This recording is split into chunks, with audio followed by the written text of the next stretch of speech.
ಅಮೆರಿಕಾದಲ್ಲಿ ಶಸ್ತ್ರಚಿಕಿತ್ಸೆಗೊಳಗಾಗಿ ಬೆಂಗಳೂರಿಗೆ ಆಗಮಿಸಿದ್ದಾರೆ ಹ್ಯಾಟ್ರಿಕ್ ಹೀರೋ ಶಿವರಾಜ್ ಕುಮಾರ್. ಬೆಂಗಳೂರಿಗೆ ಆಗಮಿಸಿದ ಶಿವಣ್ಣ ಅವರಿಗೆ ಭರ್ಜರಿ ವೆಲ್ಕಮ್. Shivanna is back. ಅದೇ ಲುಕ್ಕು, ಅದೇ ಖದರ್. ಅಮೆರಿಕಾದಿಂದ ಬೆಂಗಳೂರಿಗೆ ಮರಳಿದ್ದಾರೆ ಹ್ಯಾಟ್ರಿಕ್ ಹೀರೋ ಶಿವರಾಜ್ ಕುಮಾರ್. ಕ್ಯಾನ್ಸರ್ನಿಂದ ಸಂಪೂರ್ಣ ಗುಣಮುಖರಾಗಿದ್ದಾರೆ ದೊಡ್ಡ ಮನೆಯ ಕುಡಿ. ಶಸ್ತ್ರಚಿಕಿತ್ಸೆಯನ್ನು ಪಡೆದು ತಿಂಗಳ ಬಳಿಕ ಮನೆಗೆ ಮರಳಿದ್ದಾರೆ ಕರುನಾಡ ಚಕ್ರವರ್ತಿ. ಸಂಭ್ರಮದಿಂದ ಶಿವಣ್ಣ ಅವರನ್ನ ಭರಮಾಡಿಕೊಂಡಿದ್ದಾರೆ ಅಭಿಮಾನಿ ಬಳಗ. Shivanna is back. ಅದೇ ಲುಕ್ಕು, ಅದೇ ಖದರು. ಇವತ್ತು ಶಿವಣ್ಣ ಅಭಿಮಾನಿಗಳಲ್ಲಿ ಸಂಭ್ರಮ ಸಡಗರ ಜೋರಾಗಿದೆ. ಕ್ಯಾನ್ಸರ್ಗಾಗಿ ಟ್ರೀಟ್ಮೆಂಟನ್ನು ಪಡೆಯೋದಕ್ಕೆ, ಶಸ್ತ್ರಚಿಕಿತ್ಸೆಯನ್ನು ಪಡೆಯೋದಕ್ಕೆ ಅಮೇರಿಕಕ್ಕೆ ಪ್ರಯಾಣವನ್ನು ಬೆಳೆಸಿದ್ರು 1 ತಿಂಗಳ ಹಿಂದೆ. ಅಮೇರಿಕಕ್ಕೆ ಹೋಗುವಂತಹ ಸಂದರ್ಭದಲ್ಲೂ ಕೂಡ ಭಾವುಕವಾಗಿ ಅವರನ್ನು ಬೀಳ್ಕೊಡುವಂತಹ ಕೆಲಸ ಆಗಿತ್ತು.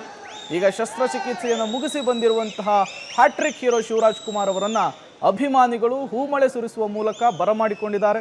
ಬೃಹದಾಕಾರದ ಸೇಬಿನ ಹಾರವನ್ನು ಹಾಕುವ ಮೂಲಕ ಬರಮಾಡಿಕೊಂಡಿದ್ದಾರೆ.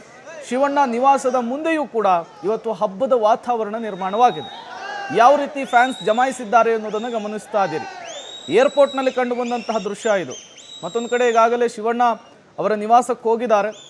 ಶಿವಣ್ಣ ಅವರು ಮನೆಗೆ ಬಂದಿದ್ದಾರೆ ಅನ್ನುವಂತಹ ವಿಚಾರ ಗೊತ್ತಾಗ್ತಾ ಇದ್ದ ಹಾಗೆ ಸ್ಯಾಂಡಲ್ವುಡ್ನ ಗಣ್ಯರ ಆಗಮನ ಕೂಡ ಆಗ್ತಾ ಇದೆ. ಅವರ ಕುಟುಂಬ ಸದಸ್ಯರು ಕೂಡ ಬರ್ತಾ ಇದ್ದಾರೆ. ದೊಡ್ಡ ಮಟ್ಟದಲ್ಲಿ ಅವರ ಅಭಿಮಾನಿಗಳು ಜಮಾಯಿಸ್ತಾ ಇರುವಂಥದ್ದು. ಶಸ್ತ್ರಚಿಕಿತ್ಸೆಗೊಳಗಾಗಿ ತಾಯ್ನಾಡಿಗೆ ವಾಪಸ್ ಆಗಿರುವಂತಹ ದೊಡ್ಡ ಮನೆಯ ಕುಡಿಯನ್ನು ನೋಡಲಿಕ್ಕೆ ಅಭಿಮಾನಿಗಳು ಮುಗಿಬಿದ್ದಿದ್ದಾರೆ. 1 ತಿಂಗಳ ಹಿಂದೆ ಶಿವಣ್ಣ ಅಮೆರಿಕಕ್ಕೆ ಪ್ರವಾಸವನ್ನು ಬೆಳೆಸಿದ್ರು ಕುಟುಂಬ ಸದಸ್ಯರೊಟ್ಟಿಗೆ ಶಸ್ತ್ರಚಿಕಿತ್ಸೆಗೆ ಒಳಗಾಗುವುದಕ್ಕೆ. ಮಯಾಮಿ ಆಸ್ಪತ್ರೆಯಲ್ಲಿ ಅವರು ಶಸ್ತ್ರಚಿಕಿತ್ಸೆಗೊಳಗಾಗಿದ್ದು. ತುಂಬ ಫೇಮಸ್ ಮತ್ತು ಪ್ರತಿಷ್ಠಿತವಾದಂತಹ ಆಸ್ಪತ್ರೆ.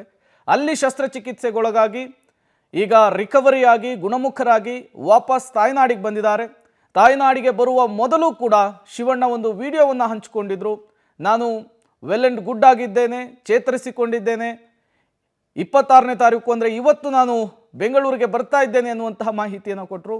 ಯಾವಾಗ ಶಿವಣ್ಣ ಬೆಂಗಳೂರಿಗೆ ಬರ್ತಾ ಇದ್ದಾರೆ, ತಾಯ್ನಾಡಿಗೆ ಬರ್ತಾ ಇದ್ದಾರೆ ಅನ್ನೋದು ಗೊತ್ತಾಯಿತು, ಅಭಿಮಾನಿಗಳಲ್ಲಿ ಒಂದು ರೀತಿಯ ಸಂಭ್ರಮ, ಅಭಿಮಾನಿಗಳಲ್ಲಿ ಒಂದು ರೀತಿಯ ಉತ್ಸಾಹ, ಜೋಶ್ ಕಂಡು ಬರ್ತಾ ಇದೆ.